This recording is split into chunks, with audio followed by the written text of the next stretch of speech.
Zuri Okafor's hands trembled as she mopped the marble floor of the private lounge, her worn sneakers squeaking against the polished surface. The exclusive Chicago nightclub had emptied hours ago, leaving only silence and the chemical scent of cleaning solution. At 28, she'd cleaned enough floors to know the difference between honest money and blood money, and this place reeked of the latter.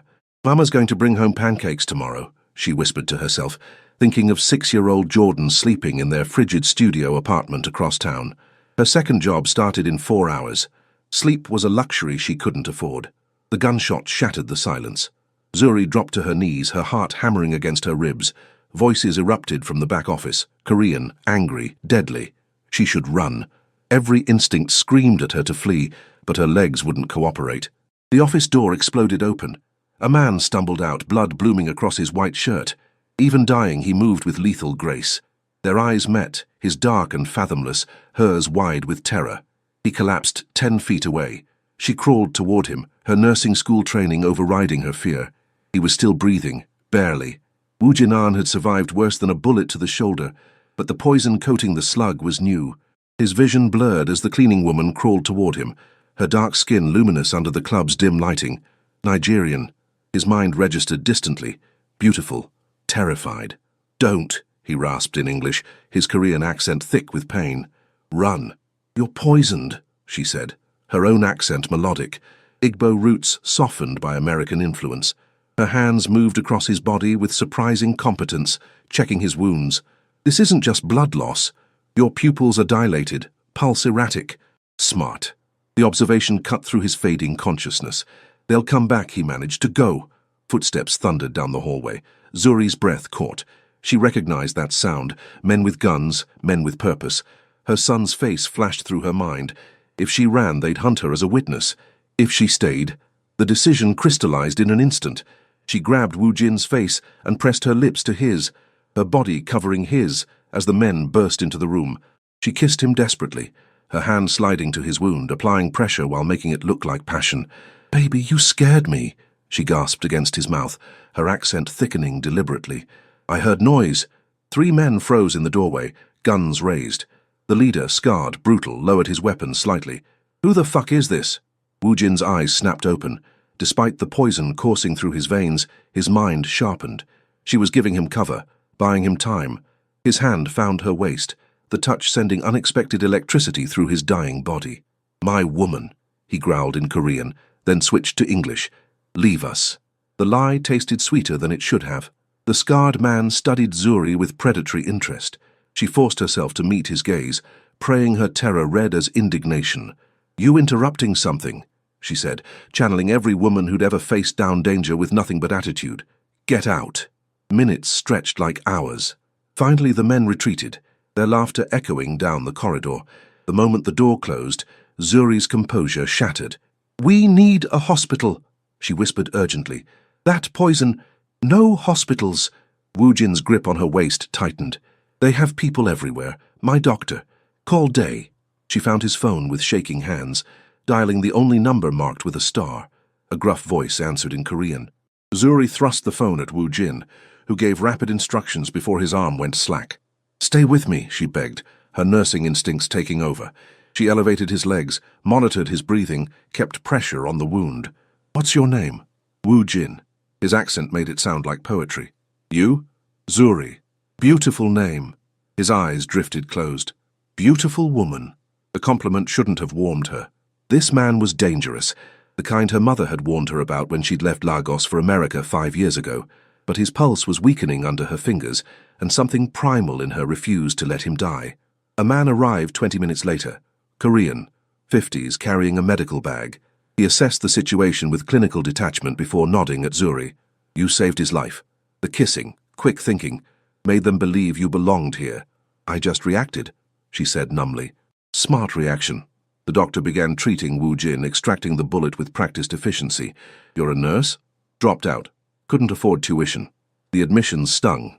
She'd been 3 semesters from her degree when Jordan's father disappeared, leaving her with a baby and crushing debt. "You work here?" "Cleaning crew." The doctor's expression shifted. Pity mixed with respect. "Go home. Forget this night." But as Zuri gathered her supplies and headed for the door, Woo Jin's eyes opened. Even semi-conscious, his gaze held her captive. "Wait," he commanded softly. She should have run. Instead, she waited. 3 days later, Zuri stared at the eviction notice taped to her apartment door. 30 days. The words blurred as Jordan tugged her hand. "Mama, I'm hungry." "I know, baby." She had $14 until Friday. $14 for food, bus fare, everything. The math didn't work. It never did. She'd picked up extra shifts at the club since that night, scrubbing twice as hard to avoid thinking about the Korean man with death in his eyes and silk in his voice. The doctor had assured her Woo Jin survived. That should have been the end of it. The knock on her door came at sunset. A man in an expensive suit stood in the hallway, one of Woo Jin's people, she recognized with sinking dread. "Miss Okafor, Mr. Ahn requests your presence." "I can't." She glanced at Jordan, who watched cartoons on their ancient television. "My son, a car is waiting." "The boy comes too." Fear coiled in her stomach. You didn't say no to men like Woo Jin Ahn. Everyone in Chicago's Korean community knew the Ahn family name, whispered with respect and terror. She'd saved his life, yes, but that didn't guarantee her safety. The drive took them to Lincoln Park, where mansions rose like fortresses. The estate they stopped at took her breath away. Modern architecture blending with traditional Korean elements, security that screamed power and wealth. Jordan's eyes went wide. "Mama, is this a palace?" "Something like that," she murmured. Woo Jin waited in a study lined with leather-bound books and Asian art. He'd recovered remarkably. The only evidence of his injury, a slight stiffness in his posture. He wore a black shirt with 4 buttons undone, revealing the edge of a tattoo on his neck. A tiger, she realized. Appropriate. His gaze found her immediately, something flickering in those dark eyes that made her skin warm. "Miss Okafor." He spoke English for her benefit, his accent wrapping around the syllables. "Thank you for coming." "Did I have a choice?" The words escaped before she could stop them. His lips curved, not quite a smile. "No. Honest, at least." Jordan pressed against her leg, and Woo Jin's attention shifted to the boy. Something in his expression softened imperceptibly. "Your son, Jordan." She placed a protective hand on her son's shoulder. "Whatever you want. He's not part of this." "Relax, Miss Okafor. I'm not a monster." Woo Jin gestured to a woman who appeared from the doorway. "Mrs. Chen will take Jordan to the kitchen. We have ice cream." Jordan looked up at Zuri, who nodded reluctantly. The boy followed Mrs. Chen, his excitement over ice cream overriding his wariness. Alone with Woo Jin, the air thickened. "You saved my life," he said without preamble. "I pay my debts. I don't want money. Everyone wants money." He studied her with unnerving intensity. "But you need it. Eviction notice, 2 jobs, dropping out of nursing school. Should I continue?" Zuri's blood chilled. "You investigated me." "I investigate everyone who enters my life." He crossed the room, moving with predatory grace despite his injury. "You're Nigerian, 5 years in America. Work visa expires in 8 months. Single mother. Jordan's father abandoned you when the boy was 1. You send money to your mother in Lagos every month, even when you can barely feed yourself." Tears burned behind her eyes. "What do you want?" "I want to help you." The words should have brought relief. Instead, suspicion flared. "Why?" "Because you helped me when you could have run. Because you're intelligent, resourceful, and desperate." He stopped 3 feet away, close enough that she caught his scent. Expensive cologne mixed with something darker. "I need a live-in housekeeper. The position includes housing in the West Wing, salary of $70,000 annually, health insurance, and a college fund for your son." Zuri's knees nearly buckled. $70,000. She currently made 23. "What's the catch?" "No catch. You clean? Cook occasionally. Maintain the household." His gaze held hers. "And you forget everything you saw that night." "I already forgot." "Good." He extended his hand. "Do we have an agreement?" She stared at his hand. Elegant fingers, a scar across his knuckles, raw power barely contained. Every instinct warned her this was a mistake. You didn't make deals with men like Woo Jin Ahn and walk away unchanged. But Jordan needed food. They needed a home. Her visa needed sponsorship. Zuri placed her hand in his. The contact sparked through her like electricity. His grip was firm, warm, commanding. Their eyes locked, and something passed between them. Recognition, perhaps, or something more dangerous. "One rule," Woo Jin said quietly, his thumb brushing her palm before releasing her. "You and Jordan are under my protection now. Anyone touches you, they answer to me." It should have sounded threatening. Instead, It sounded like a promise. Moving into Wu Jin's mansion felt surreal. The West Wing apartment was larger than any place Zuri had ever lived. 3 bedrooms, a full kitchen, windows overlooking gardens that seemed impossible in Chicago's urban sprawl. Jordan raced through the rooms with unbridled joy, his laughter echoing off marble floors. "Mama, I have my own bathroom." Zuri couldn't speak past the lump in her throat. For the first time in 6 years, she wouldn't choose between electricity and food. Jordan would sleep without hearing gunshots through paper-thin walls. She could breathe, but the cost of that breath remained unclear. Wu Jin maintained polite distance those first weeks. He left early, returned late, their interactions limited to brief exchanges about household needs. Yet Zuri felt his presence everywhere, in the Korean art adorning the walls, the scent of his cologne lingering in rooms he'd passed through, the weight of his gaze when he thought she wasn't looking. She learned his routines. Coffee at 6, black, no sugar. He preferred Korean food but ate American dishes without complaint. His study was sacred. She cleaned it only when he specifically requested. The household staff, a small, tight-knit group of Korean immigrants, treated him with reverence bordering on worship. "Mr. Ahn is a good man," Mrs. Chen told her one afternoon, her English heavily accented. "He saved my family from debt collectors, brought us to America.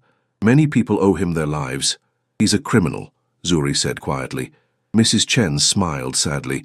"In this world, good men don't survive. Mr. Ahn survives, and he protects his people." The distinction troubled Zuri more than she wanted to admit.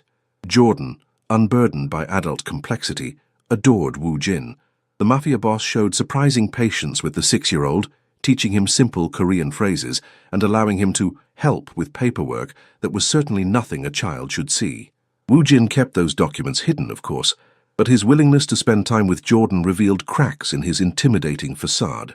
"Annyeonghaseyo," Jordan greeted Wu Jin one evening, his pronunciation charmingly mangled. Wu Jin's rare smile appeared. "Annyeong, Jordan, very good." "What does that mean?" Zuri asked from the kitchen doorway, where she'd been preparing dinner. "Hello," Wu Jin translated. His gaze shifted to her, and the smile faded into something more intense. "You're picking up Korean too." "Accidentally. Hard not to when everyone here speaks it." She wiped her hands on her apron. "Dinner in 20 minutes. Jollof rice and grilled chicken. Hope that's okay. Nigerian food?" His interest sharpened. "I've never tried it." "Then you're missing out." The words came easier now, their strange domesticity settling into routine. "It's nothing fancy. It smells incredible." The compliment warmed her more than it should have. She retreated to the kitchen, hyper-aware of his presence even rooms away. This was dangerous territory. Wu Jin Ahn wasn't just her employer. He was a man who commanded empires built on violence. Getting comfortable with him was foolish. Yet when they sat down for dinner, an occurrence that had become increasingly frequent, the conversation flowed naturally. Wu Jin asked about Lagos, about her family, about her abandoned dreams of becoming a nurse. He listened with genuine interest, his questions insightful and respectful. "Your mother raised you alone?" he asked, serving himself more jollof rice with obvious appreciation. "Yes. My father died when I was young. She worked 3 jobs to send me to university." Zuri's throat tightened. "Coming to America was supposed to make our lives better. I was going to send for her, give her the retirement she deserved." "You still can. On a housekeeper's salary." She laughed bitterly. "Maybe in 20 years. Wu Jin's jaw tightened. "You're worth more than you believe." The intensity in his voice made her pulse quicken. Jordan, oblivious to the tension, chattered about his day at the new school Wu Jin had enrolled him in. Private, prestigious, astronomically expensive. After Jordan went to bed, Zuri found Wu Jin in his study, paperwork spread across his desk. She should have left him alone. Instead, she knocked softly. "Come in." He looked up, and the exhaustion in his eyes surprised her. Beneath the dangerous exterior lived a man carrying immense weight. "Thank you," she said quietly. "For Jordan's school. For everything. You've thanked me a dozen times. I'll probably thank you a dozen more." She hesitated in the doorway. "Can I ask you something?" "Always. That night at the club. Why did you go along with my lie? You could have told them I was just a witness, let them decide what to do with me." Wu Jin leaned back in his chair, his gaze never leaving hers. "Because in that moment you chose to save me instead of yourself. That kind of courage is rare. And because—" He paused, something flickering across his features. "When you kissed me, even though it was survival, I felt something I hadn't felt in years." "What?" "Alive." The admission hung between them, heavy with implication. Zuri's breath caught. She should leave, should maintain professional distance, should remember that this man was dangerous. Instead, she asked, "Do you regret being alive?" "Every day," he said softly. "Until recently." The weight of his words settled over her. She understood that feeling, the exhaustion of survival, the grinding monotony of just existing. But lately, waking up in this house, cooking meals Wu Jin genuinely enjoyed, watching Jordan thrive, she'd felt glimpses of something beyond mere survival. "I should let you work," she said, her voice unsteady. "Zuri." Her name on his lips sounded like a caress. "That kiss saved my life, but it also complicated everything." "How?" "Because now I can't stop thinking about it." Her heart hammered. This was crossing a line they couldn't uncross. "Wu Jin." "I know." He stood, moving around the desk with controlled grace. "You work for me. You depend on me. Anything between us would be inappropriate, possibly coercive. I'm aware of the power imbalance." "Then why are you telling me this?" He stopped 3 feet away, close enough that she felt the heat radiating from his body. "Because I'm tired of pretending I don't notice you, the way you sing while cooking, how you teach Jordan to be gentle and strong simultaneously, your intelligence, your resilience, your beauty." His voice dropped. "I notice everything, Zuri, and it's driving me insane." She should shut this down, should remind him of boundaries, propriety, the 100 reasons this was impossible. But honesty compelled her to whisper, "I notice you too." His sharp inhale was audible. "That's dangerous." "I know."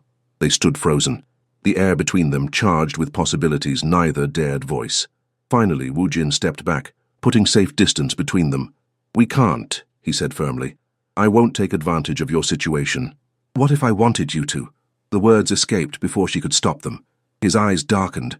"Zuri—" A phone buzzed urgently. Wu Jin glanced at the screen, his expression hardening instantly. "I have to go. Emergency." "Is it dangerous?" "Always." He grabbed his jacket, then paused at the door. "Lock the doors, don't wait up. Be careful." Something soft flickered in his gaze. "You sound like you care." "I do." The admission cost her, despite knowing I shouldn't. Wu Jin crossed back to her in 3 strides. For one breathless moment she thought he might kiss her. Instead, his hand cupped her cheek, a touch so gentle it broke something inside her. "When I get back," he said quietly, "we're going to talk about this properly. About what we both want, what's possible, what isn't. Agreed?" She nodded, unable to speak. He left, and Zuri stood in the empty study, her cheek burning where he touched her. This was insanity. Falling for Wu Jinan would destroy her carefully rebuilt life. But her heart, traitorous and foolish, didn't seem to care. Hours later, still awake, she heard gunshots in the distance, sharp cracks that sent ice through her veins. She grabbed her phone, staring at Wu Jin's number. Then the front door opened. She rushed downstairs to find him bleeding from a cut above his eye, his white shirt torn and bloody. "I'm fine," he said before she could speak. "You're bleeding. I've had worse. Sit down." Nurse mode activated, pushing aside everything else.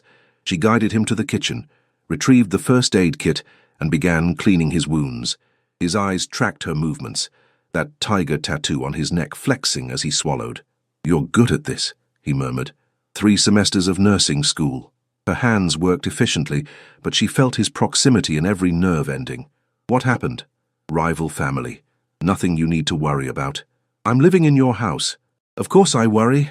She applied antiseptic and he barely flinched. "Do you do this often, come home bleeding?" "Often enough." "That's not reassuring." His hand caught her wrist gently. "Would you rather I lie?" "No." She met his gaze. "I'd rather you be safe." "I can't promise that." "I know." And she did. This was his life. Violence, danger, survival. Caring for him meant accepting that reality. The question was whether she could.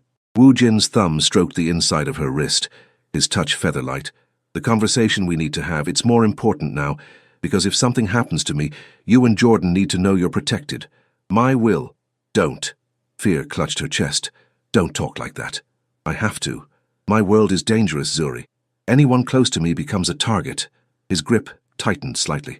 "Maybe this, whatever this is between us, maybe it's selfish of me to even consider it." "What if I'm selfish too?" she whispered, his control visibly fractured. "Zuri—" The kiss happened so naturally she couldn't say who moved first.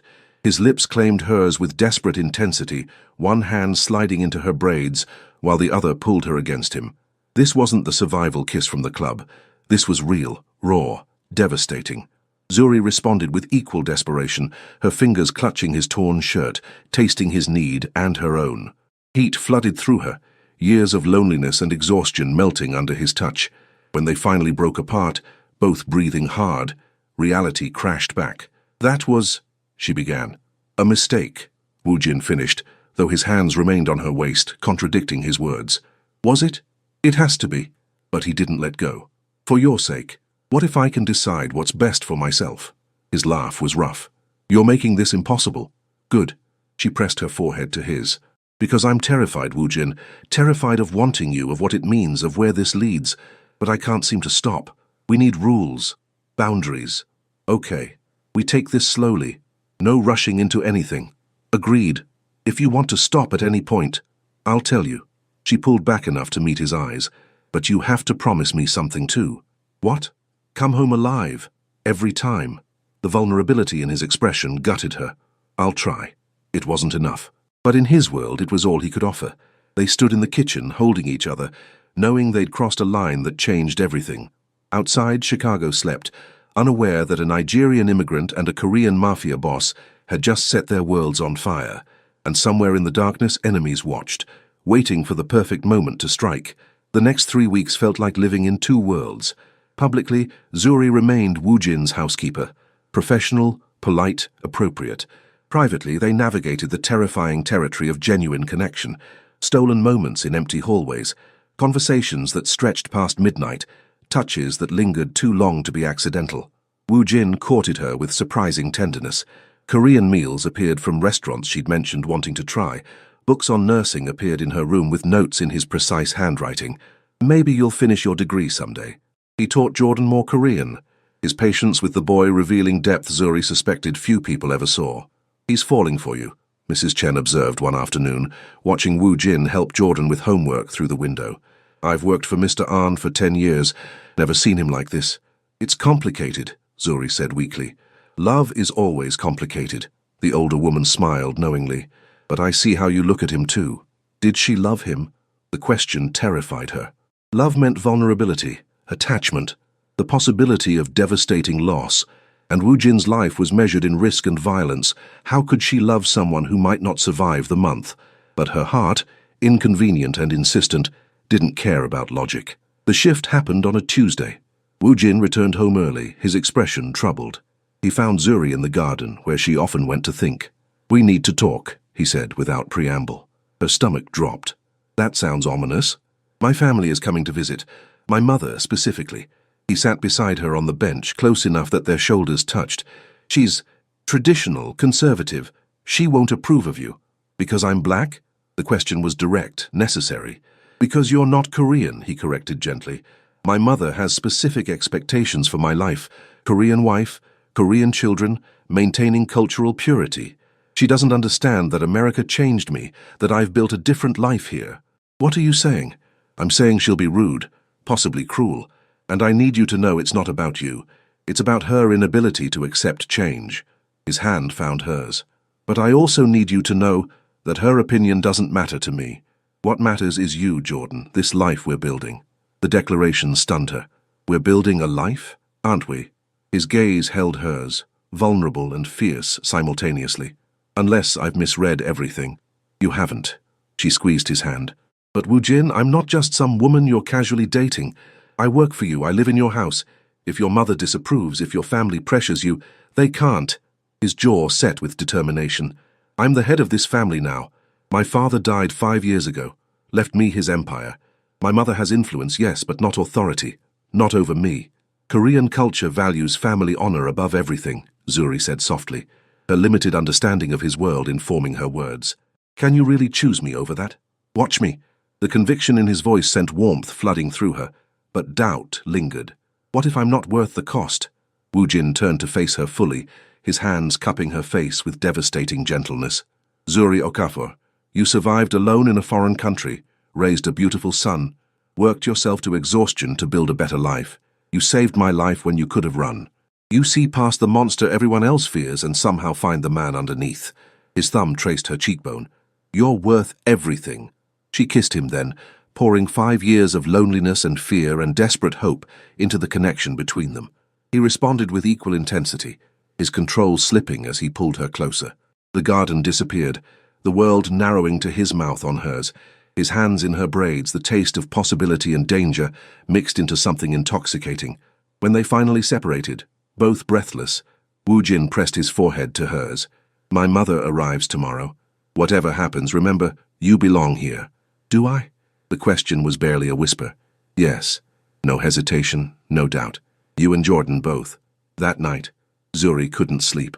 She checked on Jordan 3 times, watching her son sleep peacefully in his beautiful room, his belly full, his future bright.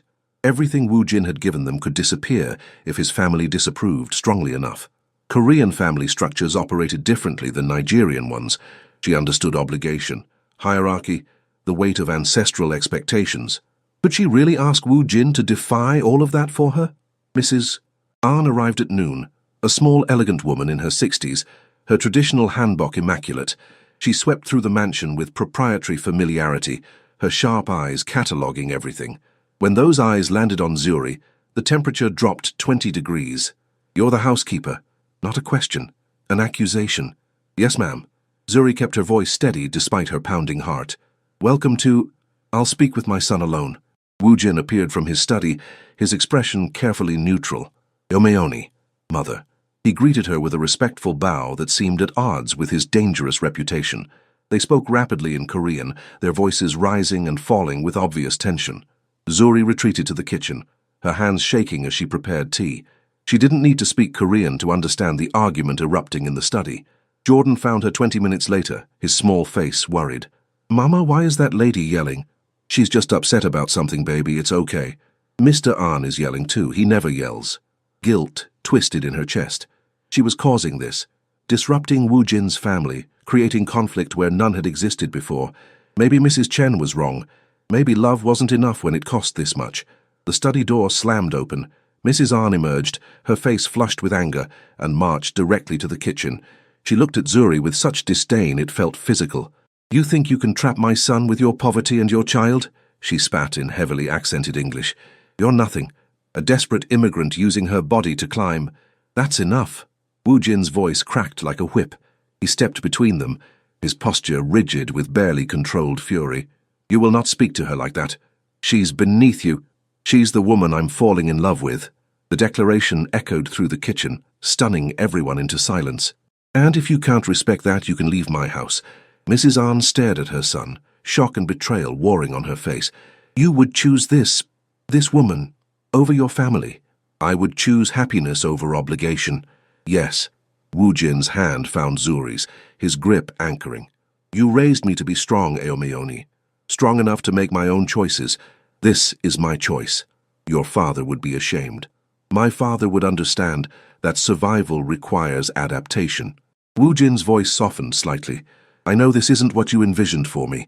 I know you want me to marry a Korean woman, have Korean children, preserve our heritage exactly as you remember it. But I'm not living in Seoul. I'm living in Chicago. And this is my life now."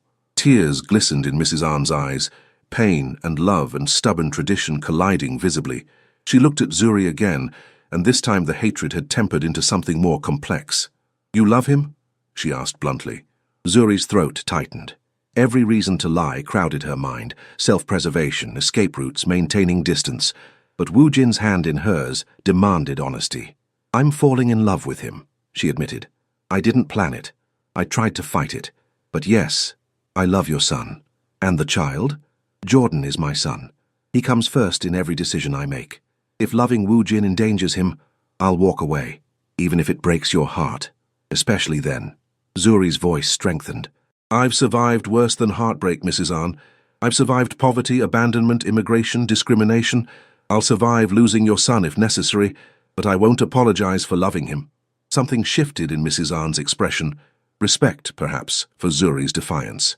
She studied them both for a long moment, then spoke in Korean to Wu Jin. He responded firmly, his grip on Zuri's hand never loosening. Finally, Mrs. Ahn sighed heavily. "I don't approve. But I also don't want to lose my son." She switched to English, addressing Zuri directly. "If you hurt him, I'll hurt myself in the process," Zuri finished quietly. Mrs. Ahn nodded once, then turned and left without another word. The front door closed behind her with finality. Wu Jin exhaled slowly, tension draining from his shoulders. He pulled Zuri into his arms, holding her tightly enough that she felt his heartbeat against her cheek. "I'm sorry," she whispered. "For what?" "Causing problems with your family." He pulled back to look at her, his expression fierce. "You didn't cause anything. My mother's expectations aren't your burden to carry." His hand cupped her face. "And for the record, I meant what I said. I'm falling in love with you, Zuri. Deeply, irrevocably, terrifyingly in love with you." Her breath caught. "Wu Jin, you don't have to say it back. I know this is complicated, that I'm asking you to enter a dangerous world, that every day with me comes with risk." She kissed him silent, pouring 5 years of loneliness and hope and desperate longing into the contact. When she finally pulled back, tears streaked her cheeks. "I love you too," she said, the words both liberation and terror. "God help me, I love you too." His smile was brilliant, transforming his dangerous features into something almost boyish. Then Jordan's voice called from the hallway, breaking the moment but not the spell. "Mama, is everything okay?" "Everything's perfect, baby," Zuri called back, her eyes never leaving Wu Jin's face. For the first time in years she believed it, but outside, in a car parked 3 blocks away, someone watched the mansion through binoculars and smiled coldly. The attack came on a Thursday. Zuri was preparing lunch when the first gunshot shattered the kitchen window. Glass exploded inward, and instinct threw her to the floor. Jordan. Her mind screamed his name. He was upstairs doing homework. She crawled toward the hallway as more gunshots erupted. Systematic, professional, deadly. The security system wailed. Shouts in Korean echoed through the mansion. "Jordan!" She scrambled up the stairs, terror lending her speed. Bullets punched through walls around her, and she felt one whistle past her shoulder close enough to burn. She found him in his room, frozen with fear under his desk. "Baby, come here now."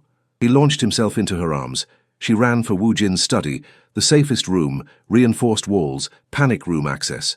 Her hands shook so badly she could barely work the keypad Wu Jin had taught her. The door slid open. She shoved Jordan inside and followed, sealing them in darkness. Emergency lights activated automatically, casting everything in eerie red. "Mama, I'm scared." "I know, baby, I know." She held him tight, her mind racing. Where was Wu Jin? Was he alive? The thought of losing him now, after finally admitting what she felt. The panic room phone rang. She grabbed it. "Hello?" "Zuri." Wu Jin's voice tight with controlled fury. "You're both safe." "Yes, what's happening?" "The Park family.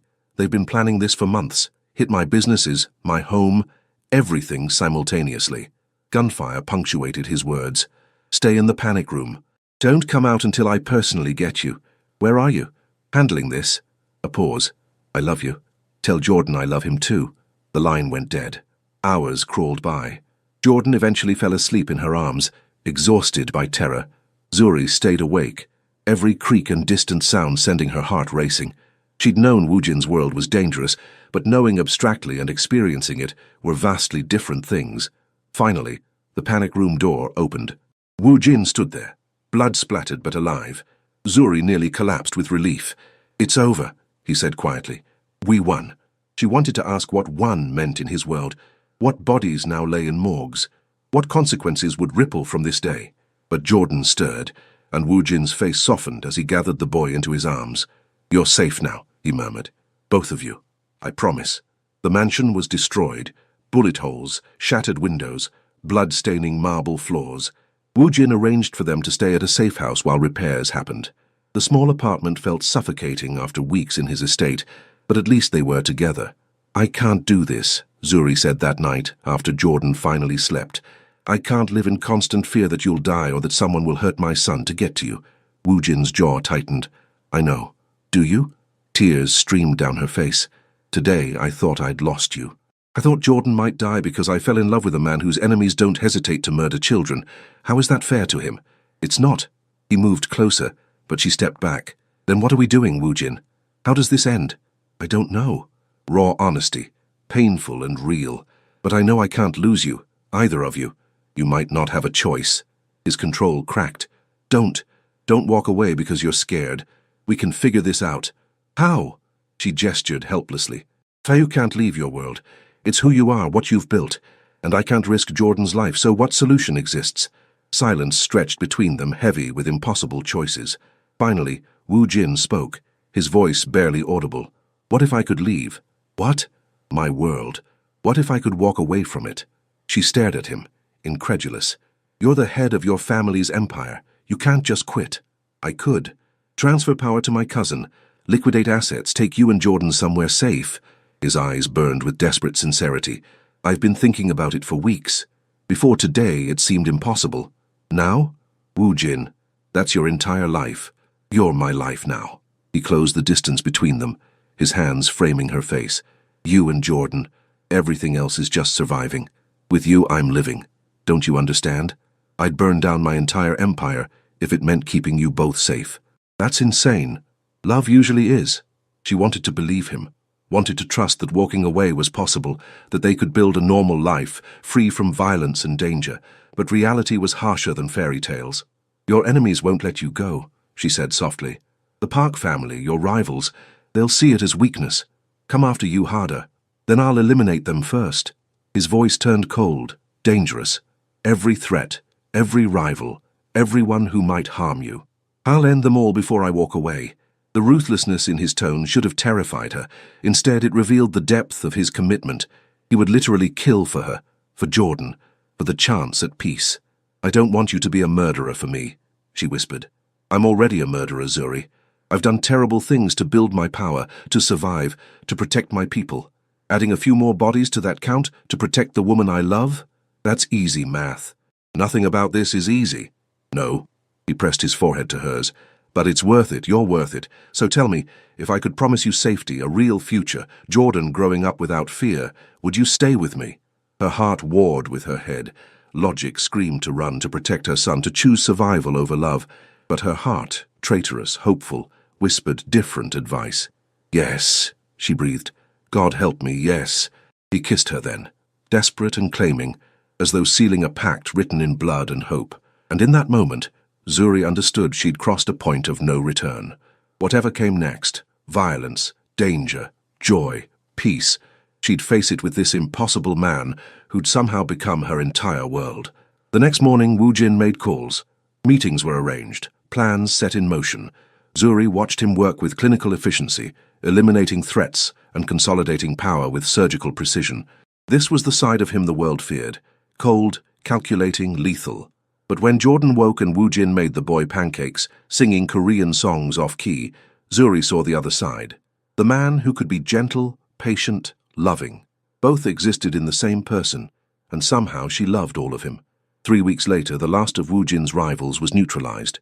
The Park family made peace, forced peace, negotiated through proxies, and sealed with money and threats. Wu Jin's cousin accepted leadership of the family business. Assets were liquidated, money moved offshore, connections severed. It's done, he told Zuri one evening. We're free. Just like that. Just like that. He smiled, but exhaustion lined his face. We leave for California next week. New identities, new life. I've purchased a house in San Diego, small, quiet, near good schools. I'll open a legitimate business, something clean. And you, he pulled out an envelope, can finish your nursing degree. I've already enrolled you at UC San Diego. Zuri opened the envelope with shaking hands. Acceptance letter, full scholarship, housing stipend, everything she'd dreamed of, impossible and real simultaneously. How? Large donations open doors. His smile turned wry. Blood money buying redemption. Poetic, isn't it? She should have felt guilty accepting this. Opportunities purchased through violence and crime. But as she looked at the acceptance letter, then at Jordan playing happily nearby, then at the man who'd sacrificed everything for them, guilt seemed like a luxury she couldn't afford. Thank you, she whispered. Don't thank me yet. Starting over isn't easy. There will be moments you resent leaving Chicago, moments you miss your independence, moments you question if this was worth it. Will there be moments I regret loving you? His eyes softened. I hope not. Then we'll be fine. She kissed him gently. Because love is the only part of this I'm certain about. The words were a promise and a prayer, hope wrapped in faith that somehow, despite everything, they'd found their way to each other. But in the shadows, one enemy remained, patient, watching, waiting for the perfect moment to strike. San Diego was everything Chicago wasn't. Sunshine, ocean, space to breathe. The house Wu Jin purchased sat in a quiet neighborhood where children played in yards and neighbors waved in passing. Normal, safe, almost boring. Zuri had never been so grateful for boring in her life. Jordan thrived. His new school was excellent, his nightmares fading as weeks passed without gunfire or fear. He made friends easily, his laughter filling their home with light. Watching him play soccer with neighborhood kids, Zuri sometimes forgot the terror of those final Chicago days. Woo Jin struggled more. He'd spent 20 years building an empire, and walking away left him restless and purposeless. The legitimate business he'd opened, a Korean restaurant, gave him something to do. But Zuri saw the shadows in his eyes. Leaving his world cost him more than he'd admitted. "Do you regret it?" she asked one night as they sat on their patio, ocean breeze cooling the California heat. "Leaving?" He considered the question seriously. "Some days. I miss the power, the respect, the clarity of purpose. In that world I knew who I was. And here I'm figuring it out." He took her hand. "But I don't regret you, or Jordan, or this chance at something real." Her nursing program started in the fall, and the excitement terrified her. After years of abandoned dreams, actually pursuing her degree felt surreal. Woo Jin supported her unconditionally, taking over homework duty with Jordan, meal prep, household tasks. Their roles reversed in ways that might have emasculated a lesser man, but Woo Jin seemed content, letting her chase her dreams, while he built their foundation. They were happy, genuinely, surprisingly happy. Then Mrs. Ahn called. "She wants to visit," Woo Jin told Zuri after hanging up, his expression unreadable. "Next month, to see how we're living." Anxiety twisted Zuri's stomach. Their last encounter had ended in tentative truce, but Mrs. Ahn's approval remained uncertain. "What did you tell her?" "That she's welcome if she can be respectful." His jaw set stubbornly. "This is our home, our life. She doesn't get to judge it." But when Mrs. Ahn arrived, something had shifted. She was softer somehow, less rigid. She brought gifts for Jordan, Korean children's books, traditional toys. She complimented Zuri's cooking. And when she saw Woo Jin in the restaurant kitchen, cooking bulgogi with obvious contentment, tears glistened in her eyes. "You're happy," she said to him in Korean. "I am," he replied. "Because of her? Because of them, both of them." Mrs. Ahn switched to English, addressing Zuri directly. "I was wrong about you. Not about everything. You're still not what I envisioned for my son, but you love him. You make him happy, that's enough. The approval shouldn't have mattered so much." But relief flooded Zuri anyway. One less obstacle, one less source of conflict. That evening, as Mrs. Han played with Jordan and Woo Jin prepped dinner, Zuri stood in their kitchen and felt overwhelming gratitude. This life, impossible just months ago, was real. They were building something beautiful from ashes and blood and desperate hope. But peace, as she'd learned, was fragile. The man entered the restaurant on a Tuesday afternoon, middle-aged, Korean, vaguely familiar. He ordered food, ate slowly, watched Woo Jin with predatory interest. Something about him set Zuri's nerves screaming. "You know him?" she asked Woo Jin quietly. His expression had gone cold. "Park Min-soo, the Park family's youngest son. I thought you made peace with them." "We did." Woo Jin's hand rested on her lower back, protective and tense. "He's not supposed to be here." Park Min-soo approached the counter, his smile friendly but his eyes lethal. "Woo Jin-ah. Long time. What do you want?" "Just wanted to see if the rumors were true." The great Woo Jin-an reduced to flipping bulgogi in California. His gaze slid to Zuri. "And this must be the woman worth abandoning your empire for. Pretty. Exotic." The racist undertone made Zuri's skin crawl. Woo Jin stepped slightly in front of her, his posture screaming danger. "You have 5 seconds to leave before I forget we have a truce. Relax. I'm not here to cause problems." Park Min-soo's smile widened. "Just wanted to deliver a message.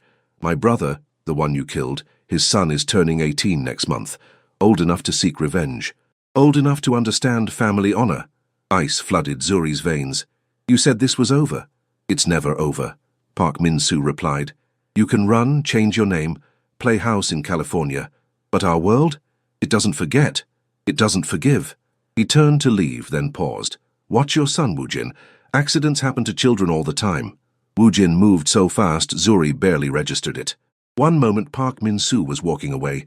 The next, Woo Jin had him slammed against the wall, forearm across his throat.